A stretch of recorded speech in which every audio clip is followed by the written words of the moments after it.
الحمد لله وكفى وسلام على عباده الذين اصطفى أما بعد أعوذ بالله من الشيطان الرجيم بسم الله الرحمن الرحيم ما كان محمد أبا أحد من رجالكم ولكن رسول الله وخاتم النبيين وكان الله بكل شيء عليما صدق اللہ العلی العظیم۔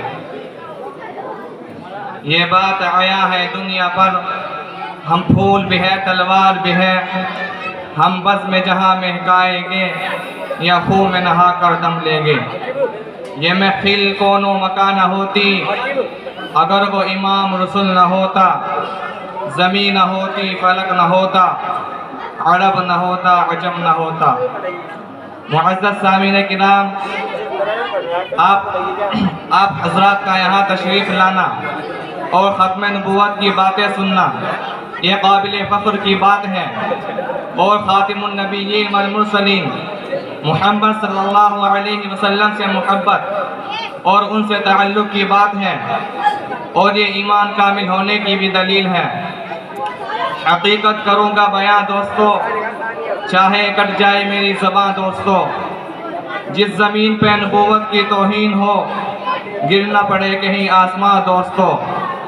جو خلاف شریعت ہمیں حکم دے بدل دے گے وہ حکمراں دوستو۔ اپنی منزل کی دھن میں رہے گا رواں بخاری کا یہ کارواں دوستو۔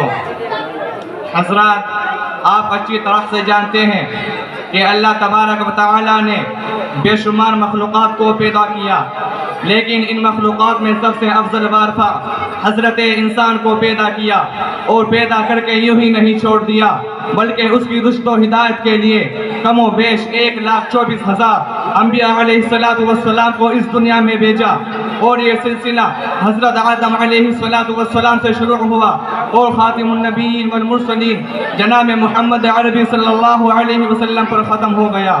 اللہ تبارک و تعالی نے ختم نبوت کا تاج حضور نور محمد عربی صلی اللہ علیہ وسلم پر رکھا، اور رہتی دنیا تک کے لوگوں کو بتا دیا کہ اب نبوت کا سلسلہ ختم ہو گیا، اب قیامت تک کوئی نیا نبی نہیں آ سکتا۔ قرآن اعلان کرتا ہے ما کان محمد ابا احد من رجالکم ولکن رسول اللہ وخاتم النبیین وکان اللہ بکل شیء علیما۔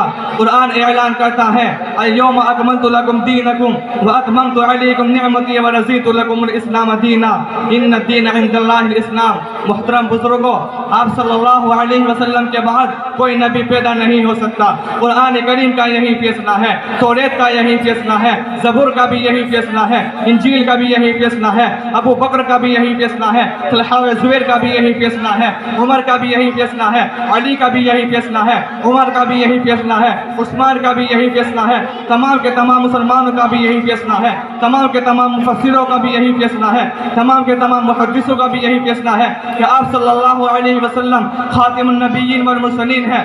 نبوت کی عالیشان عمارت آپ کے آنے سے کامل و مکمل ہو گئی۔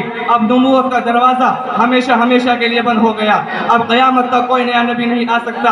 اگر اس کے بعد کوئی نبوت کا دعویٰ کرے گا وہ کذاب ہوگا، مردود ہوگا، ملعون ہوگا، شداد ہوگا، وقت کا فرعون ہوگا، وقت کا فرعون ہوگا، وقت کا سب سے بڑا کمینہ اور ذلیل انسان ہوگا، حرام خور ہوگا، سینے بباز ہوگا، مکار ہوگا، عیار ہوگا، ابلیس ہوگا، جھوٹا نبی ہوگا۔ حضرات، آپ شاید سوچ رہے ہیں جب قرآن کا یہی فیصلہ ہے، جب حدیث کا یہی فیصلہ ہے، جب بائبل کا یہی فیصلہ ہے، جب توریت کا یہی فیصلہ ہے، جب زبور کا یہی فیصلہ ہے، جب انجیل کا یہی فیصلہ ہے، جب تمام کی تمام دھارمک کتابوں کا یہی فیصلہ ہے، جب تمام کے تمام صحابہ کا اجماع ہے، جب تمام کے تمام مسلمانوں کا اتفاق ہے کہ آپ صلی اللہ علیہ وسلم کے بعد کوئی نبی پیدا نہیں ہو سکتا، آپ صلی اللہ علیہ وسلم آخری نبی ہیں، آپ صلی اللہ علیہ وسلم کے بعد کون ملعون انسان ہوگا، کون مردود انسان ہوگا، کون ناپاک اور ذلیل انسان ہوگا، کون جہنم کا خوش آمد انسان ہوگا جو اپنے آپ نبی ہونے کا دعویٰ کرے گا۔ میرے بھائیوں ایسے بہت سارے کمبخت انسان تمہیں مل جائیں گے, بہت سارے کمینے تمہیں مل جائیں گے, بہت سارے نمک حرام تمہیں مل جائیں گے کہ جنہوں نے اپنے آپ نبی ہونے کا دعویٰ کیا ہے. اسود عنسی, مسیلمہ کذاب, اسود بن کعب, طلحہ بن خویلد وغیرہ وغیرہ, یہ سارے کے سارے لوگ نبوت کا دعویٰ کر چکے ہیں. اور ہندوستان میں افرنگی نبی مرزا غلام احمد قادیانی نے نبوت کا دعویٰ کیا. اس ملعون انسان نے ہندوستان کے مسلمانوں کو کفر و ارتداد کے دہانے پر کھڑا کر دیا. اس کی ایک تاریخ ہے, اگر ہم اس تاریخ کا پس منظر سمجھ لیں تو بات بالکل واضح ہو جائے گی. میرے محترم بزرگوں دوستو, مرزا غلام احمد قادیانی انگریزوں کا نبی تھا. مرزا قادیانی جھوٹا اور مردود تھا. مرزا قادیانی کذاب اور مردود تھا. میرے دوستو, انگریز مسلمانوں کو غلام بنا کر ان کے قلب و جگر سے اسلام کو ختم کرنا چاہتا تھا. انگریز مسلمانوں کو ہندوستان سے مٹانا چاہتا تھا. انگریز مسلمانوں کو ہندوستان سے ملیمیٹ کرنا چاہتا تھا. انگریز مسلمانوں کو ہندوستان سے ختم کرنا چاہتا تھا.